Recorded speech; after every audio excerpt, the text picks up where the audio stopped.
शिवरात्रि पर बहुत ज्यादा भीड़ हो जाती है। मंदिरों में जब हम जाते हैं तो बहुत लंबी लंबी लाइन हमें मिलती है और हम अच्छे से पूजा भी नहीं कर सकते। तो आपको पता है शिव पुराण के अनुसार सबसे अच्छा शिवलिंग जिसकी मान्यता बहुत ज्यादा होती है वो कौन सा शिवलिंग है? जी हाँ, सबसे ज्यादा अच्छी मान्यता वाला शिवलिंग होता है पार्थिव शिवलिंग। पार्थिव शिवलिंग किसको बोलते हैं? जिस तरीके से मैं मिट्टी में इस तरीके से गंगा जल मिलाकर इसको मिक्स करके शिवलिंग बनाने वाली हूँ, उसी तरीके से आप भी अपने घर में शिवलिंग इसी तरीके से बनाएं और इसकी महत्वता, इसका जो पुण्य मिलेगा वो आपको 10 गुना ज्यादा मिलेगा। तो इस पे आप वो चीजें भी चढ़ा सकते हैं जो आप चाहते हैं बाबा को अर्पण करना, और इस तरीके से आप शिवलिंग की स्थापना अपने घर पर ही करिए। सपरिवार बैठकर जो है बाबा का अभिषेक करिए पंचामृत से। दूध, दही, शहद, आपको जो है गंगा जल, घी, ये सारी चीजें जो है पंचामृत में मिलाकर आपने चढ़ानी है और 4 पैर की पूजा जो होती है शिवालय पे वो करनी है। शिवरात्रि में रात्रि का बहुत ज्यादा महत्व है, तो इस तरीके से जो है आप भी अपने घर में ही, घर की मिट्टी से ही, किसी भी गमले की मिट्टी से ही आप शिवलिंग की स्थापना खुद ही अपने घर पे करेंगे तो बहुत अच्छा आपको लाभ मिलेगा। तो सबसे पहले आपको रात को जो है पूजा जो है रात को स्टार्ट करनी है और इस तरीके से मिट्टी में थोड़ा सा गंगा जल मैंने मिलाया है और इसको मैंने बनाना शुरू कर दिया है। तो एक दिन पहले आप भी बना सकते हैं इस तरीके से पार्थिव शिवलिंग। किसी भी प्लेट में ले लीजिए थोड़ी सी मिट्टी और गंगा जल और उसको इस तरीके से ऐसे समतल कर लीजिए। ऐसे आप समतल करके जो है शिवलिंग बना लीजिए। इस पे शिवलिंग बनाने से आपको जो है बहुत ज्यादा महत्वता मिलेगी। बहुत सारी मनोकामना है जो आपकी पूरी नहीं हो रही थी वो भी पूरी होनी शुरू हो जाएंगी। इस तरीके से जो है शिवलिंग की स्थापना कीजिए और फिर देखिए बाबा आपसे कितने प्रसन्न हो जाते हैं।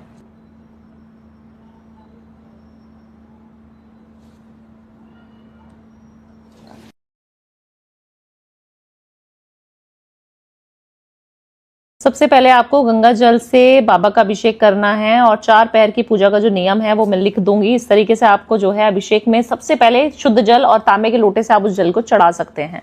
और जब हम जल से अभिषेक करते हैं तो हम अपनी सात्विकता को दिखाते हैं, हम दर्शाते हैं और अपने मून को भी स्ट्रॉन्ग करते हैं और बाबा के प्रति हमारा प्रेम दर्शाते हैं। ये जो है चंदन है, इसको आप पीले चंदन को या सफेद चंदन को ही इस्तेमाल करें और बाबा के शिवलिंग पर चंदन जब आप चढ़ाते हैं तो आप मधुरता अपने जीवन में लेके आते हैं। आपके जीवन में सुख और शांति आनी शुरू हो जाती है। ये तो बहुत प्रिय है बाबा को चंदन, उससे उनको शीतलता भी प्रदान होती है। तो जरूर चढ़ाएं, बाबा को जो है चंदन बहुत ज्यादा अच्छी लगती है। और शिवलिंग पर दूध चढ़ाने का भी अलग महत्व है। जब हम दूध चढ़ाते हैं तो हम अपने मून को स्ट्रॉन्ग करते हैं और हमारे घर में शीतलता आती है, सुख शांति आती है। लड़ाई झगड़े अगर आपके जीवन में रहते हैं या माता से संबंध अच्छे नहीं है, मूड स्विंग्स होते हैं, तो वो भी आपके ठीक हो जाएंगे। आपको जो है कच्चा दूध जरूर चढ़ाना चाहिए शिवालय पे। बहुत सारे लोगों को बहुत फायदे होते हैं इसके, तो आप भी बिल्कुल ना भूलें और कच्चा दूध से इस तरीके से बाबा का अभिषेक जरूर करें। शहद से जब आप अभिषेक करते हैं बाबा का तो आपके जीवन में प्यार अगर नहीं है तो प्यार आना शुरू हो जाएगा, मधुरता आती है और आपके जीवन में संबंध जिनके साथ भी खराब होते हैं वो नहीं होंगे। आप लगता है आपको कि मेरे बॉस से नहीं बनती, मेरे घर में नहीं, परिवार में किसी से बनती, तो आपकी अगर किसी से बनती नहीं है तो मधुरता की कमी है। तो इस तरीके से शिवलिंग पर आपको शहद से अभिषेक जरूर करना चाहिए। और अगर आप दही से अभिषेक करते हैं बाबा के शिवलिंग पे तो आपके घर में सुख समृद्धि के साथ साथ पैसा भी आना शुरू हो जाता है जो इंसान को बहुत ज्यादा चाहिए होता है। तो मीठा, थोड़ा सा मीठा डाल के और उस तरीके से आप जो है दही से भी अभिषेक जरूर करें बाबा का। आप जो है घी से अभिषेक करते हैं तो उससे भी आपका शुक्र अच्छा होता है, तो आप घी से भी जरूर अभिषेक करें। और जिनके घर में बेबी नहीं हो रहा है वो घी से जरूर अभिषेक करें। आपके बच्चे होने के जो योग है बहुत ज्यादा जल्दी बनने शुरू हो जाते हैं। तो इस तरीके से आप पूजा करें महादेव की। और इस शिवालय का करना क्या है, अगले दिन आपको इसको विसर्जन जरूर करना है। ये मिट्टी से बना हुआ है, सब पिघल जाएगा। घर की मिट्टी से बना है तो घर की मिट्टी में, घर के पौधों में ही इसको आपको विसर्जन करने के बाद 16 तारीख को आपने अपने घर के ही आंगन में इसको डाल देना है। इस मिट्टी को फूल पुष्प जो है आपने जरूर चढ़ाने हैं, फल जो है जरूर चढ़ाने हैं। अर्पण करिए बाबा को। जितना सुंदर आप बना सकते हैं उतना सुंदर बनाइए। मेरी आर्ट इतनी अच्छी है नहीं, बट सॉरी, मैंने इतना अच्छा नहीं बनाया, बट कोई बात नहीं। आप लोगों